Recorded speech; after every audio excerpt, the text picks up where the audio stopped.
Olá pessoal, eu sou Luiz Arthur Nogueira e este é o Papo de Economista, um programa feito por economistas sem economês, direto dos estúdios da B3 em São Paulo. Conosco nesta semana, Nicola Tingas, economista-chefe da Acref. Tingas, hoje, último bloco da semana, as projeções econômicas. Começando com o PIB, você prevê 0,9% esse ano e 3% ano que vem. Por que a gente consegue crescer mais no ano que vem? Bom, primeiro porque a atividade econômica está em recuperação de fato. A gente olha indicadores até da indústria, que estavam mais lentos, teve uma recuperação mais forte em bens de capital, está indo para outros setores. Essa volta, ela é ainda feita em compassos diferentes, dependendo do setor, mas ela está voltando. O que está puxando um pouco melhor, e veio puxando, é o consumo das famílias, que é a variável-chave agora, porque ela representa uma participação de mais de 60% do PIB e é uma variável importante. Agora, o que nós temos ainda é muita incerteza com relação ao comportamento do consumidor. Então, essa dinâmica de volta, mas a gente não sabe muito bem ainda aonde vai parar esse número. Por exemplo, esse número que eu estou projetando de 3, ele já foi 3,5, que eu sabia que era um número otimista. O mercado hoje está em 2,5 no Focus. Mas nós temos um intervalo aí entre 2,5 e 3 hoje. Então, essa trajetória ela é dada por uma inflação baixa, por um juros caindo, que vai cair na ponta dos empréstimos para o ano que vem. Você vai ter um ano melhor, quer queira ou não, porque você já fez o saneamento de uma parte da dívida pessoa física e, aos poucos, ela está começando a consumir as coisas que precisa. Você tem um cenário de melhora de humor, acaba o conflito básico com relação à presidência, e aí todo mundo vai se voltar um pouco para a agenda econômica. Quer dizer, isso vai levando uma trajetória um pouco melhor. Tá. Inflação um pouquinho maior ano que vem, você até mencionou no bloco anterior, com viés de alta por causa da energia, é isso? Isso.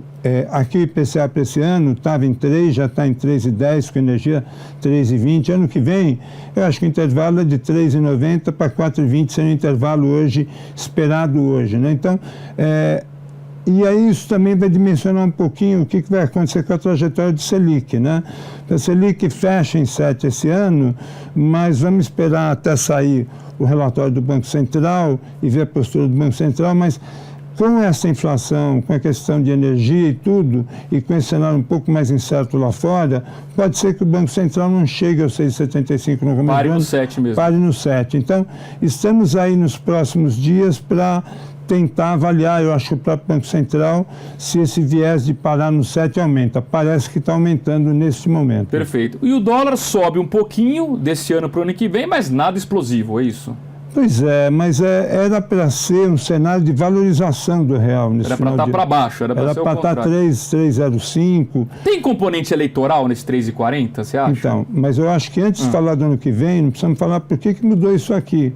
Porque eu estava numa ponta mais otimista com a valorização. Porque estava primeiro, com quanto? Eu estava com 3,05. 3,05, tá. Por quê? Porque o que a gente viu na semana passada foram dois movimentos. Um que vem de fora, né, com uma precificação maior de risco com relação a fluxo de capital no mundo, apesar que os emergentes vão continuar privilegiados, e apesar de que o Fed, eu acho que não vai fazer mesmo com a mudança uma grande alta de juros, será comedido, mas a mudança do Fed, a economia americana um pouco mais pungente, tudo isso leva ao mercado precificar um pouco mais o risco. Isso valoriza um pouco mais o dólar perante os emergentes, já traz uma incerteza e uma pressão para as moedas emergentes. Esse é um lado. O outro lado aqui foi, digamos assim, uma certa frustração, de novo, da gente estar numa agenda um pouquinho mais firme, ou seja, que a área fiscal, mesmo com as dificuldades, estivesse um pouquinho mais firme, que o próprio governo, mesmo que fraco, tivesse um pouquinho melhor e que não tivesse ainda aberto a corrida eleitoral que já está aberta. Isso cria uma incerteza, uma volatilidade e um risco maior. Então, a volatilidade e a incerteza aumenta e a precificação vai ter que ter uma companhia de risco associado para este final de ano. E para o ano que vem, porque aí sim, o ano que vem, até o final do ano que vem, nós vamos ter uma campanha política fragmentada e você vai ter muitos candidatos, então vai ser difícil até o último momento saber quem vai para o segundo turno, né? E com isso você vai estar com o cenário internacional já diferente com relação à taxa de juros e tal, você tem aí uma precificação também de incerteza. Mas como você bem falou, ainda não é explosivo nem nada. Quer dizer, nós não estamos vendo aquele cenário de eleição de 2002 quando o dólar foi embora, porque tinha um candidato que era o Lula, que podia ganhar, que tanto para acalmar os mercados e para poder ser eleito, teve que fazer a carta aos brasileiros. Agora, Tingas, daqui um ano, nós estamos hoje no dia 30 de outubro, daqui um ano a gente vai estar ali beirando o segundo turno da eleição, ou logo depois da eleição. Se a gente tiver um cenário de segundo turno, Lula e Bolsonaro, que são duas agendas, sem entrar em paixões políticas, duas agendas que a gente sabe que o mercado não gosta. Isso aqui não pode afetar mais esse dólar? Então, mas a pergunta, são duas perguntas. Quanto pode ser o pico e quanto vai ser o dólar de retorno lá na frente? O dólar pico pode bater 3,5, pode bater 3,70, pode. Depois mas ele deve poucos. voltar. Só que ele deve voltar para um patamar mais alto e ficar. Esse pode ser o dólar de fechamento que poderia melhorar para o outro ano, para 2019. Aí talvez ele não melhore.